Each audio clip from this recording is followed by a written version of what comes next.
abantu yemwe barihebye, ariko Imana ishimwe yo mu ijuru, kuko igitwitayeho ifite ihumure ku bantu bayo.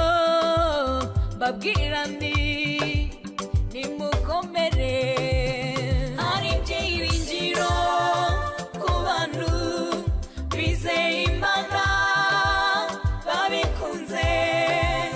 Nimukomere ntacyo tuzaba, umwami yaratsinze.